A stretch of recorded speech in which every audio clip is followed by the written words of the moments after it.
Hi, my name is Alicia and I am a university student living with type 1 diabetes.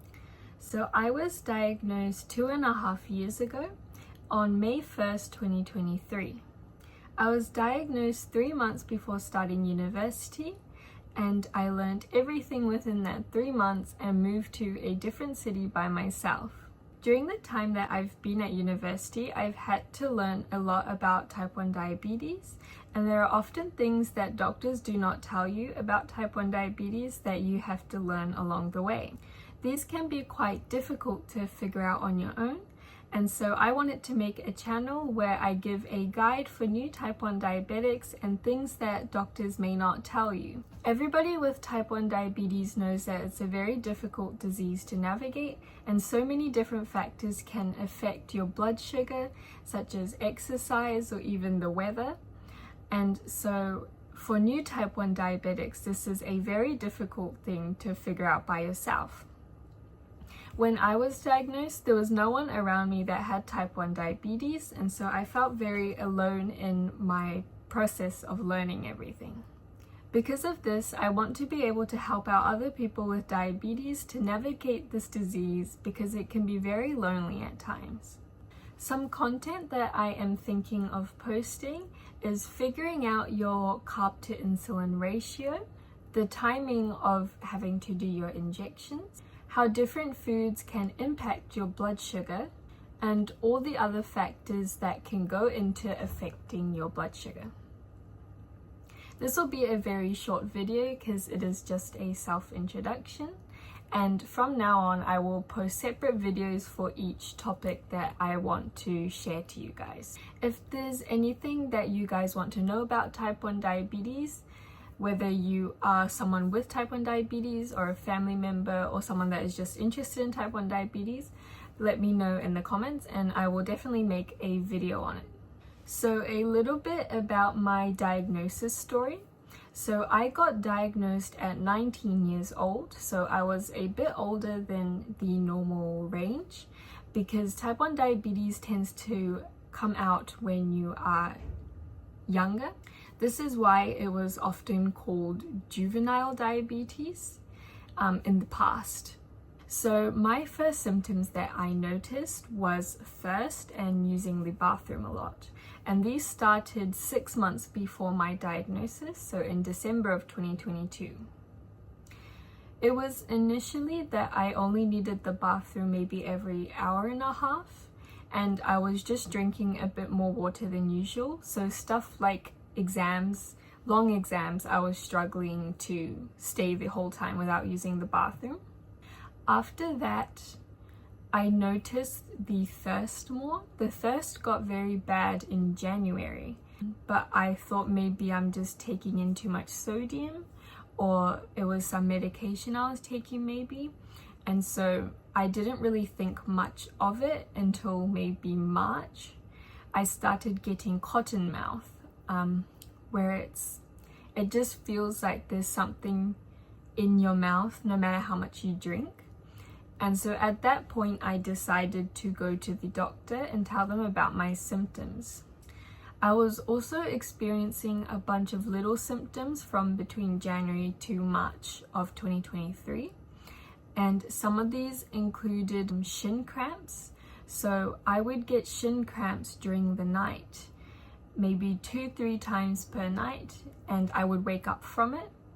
And this was obviously due to the dehydration because of the high sugar levels in my blood. The water was not retaining in my muscles, and so all my muscles were getting dehydrated.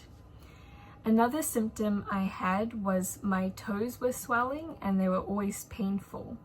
And I thought this might have been from the cold, because it was also winter time at the time that I was experiencing these symptoms. At this point in time, I think it was due to poor circulation from having so much sugar in my veins. So when I went to the doctor, I mentioned these symptoms, and I also mentioned that I wasn't gaining any weight. I hadn't lost too much weight at that point. I think I had only lost about 2 kilos, but it wasn't normal for me to lose that much weight. So I went and told the doctor about that. And I was also experiencing increased hunger. I was eating a lot more than normal, but I wasn't seeing any weight gain. So altogether, I was experiencing using the bathroom a lot, drinking a lot of water, leg cramps, toe swelling, and hunger, as well as not gaining weight. So I went to the doctor, and I've had multiple times where doctors don't really listen to my symptoms, or they're a bit overlooked. And so I actually lied a bit about my symptoms, and I told them I had lost a lot more weight than I actually did. So because of this, they thought it might be hyperthyroidism, so having a fast metabolism. So they requested a blood test for me. But at the very end of my appointment, they asked if there was anything else. And I hesitated on mentioning my thirst, because I was a very thirsty person in general, so I didn't think much of it. And I would never think that thirst would be a symptom of any kind of problem, like health problem. But at the very end, I mentioned, oh, I've been a little thirsty recently.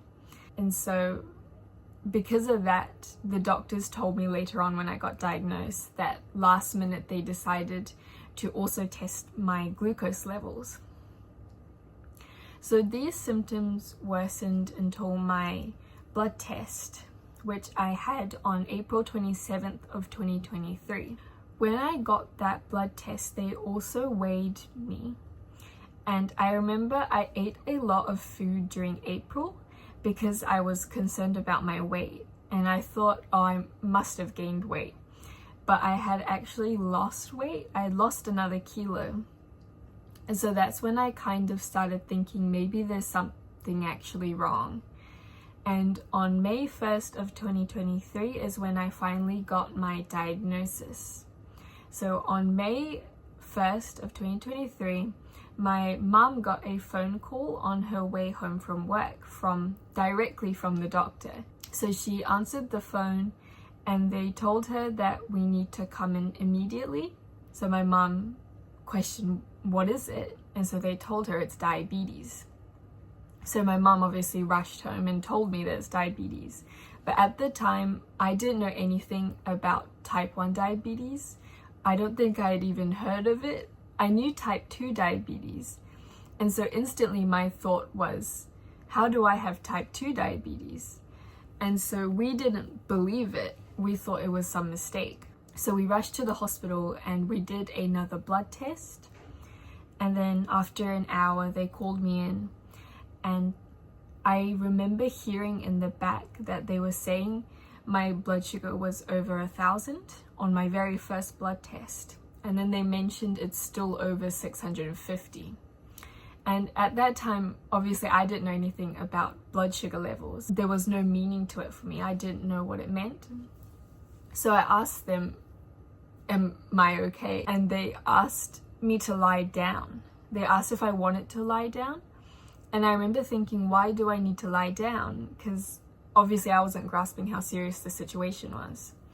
And so they told me I need to go to a big hospital right now. So we went over to a big hospital. I hadn't had any dinner and it was about 8 p.m. by this time. They took a blood test from my thigh because that's the most accurate. And that came back at 323. And they also told me my ketones were 4+. They told me this meant that I was already in diabetic ketoacidosis, and so I needed to be admitted immediately. This obviously freaked out me and my parents because I had never been away from home, and it was also during COVID. They still had COVID regulations, so my parents weren't allowed to visit me. And I didn't want to stay in the hospital by myself for that long. So we actually asked them, can I stay for the weekend at home and then go? And they said no, because they told me if I had waited any longer, I wouldn't be able to wake up by myself. And so we reluctantly decided for me to be admitted, and they told me I'd be admitted for at least 3 weeks. And so that is basically how I got diagnosed. And it was actually very lucky because by the time that I was admitted, they weighed me at the big hospital and I had dropped to 39 kilos. So that was quite shocking because I didn't realize that I was that bad. But yeah, that's basically how I got diagnosed with type 1 diabetes at 19 years old. I think everybody has quite a shocking story with how they got diagnosed, but I think I just got diagnosed quite a bit later than the average.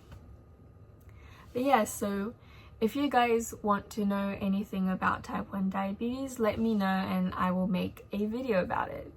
Bye!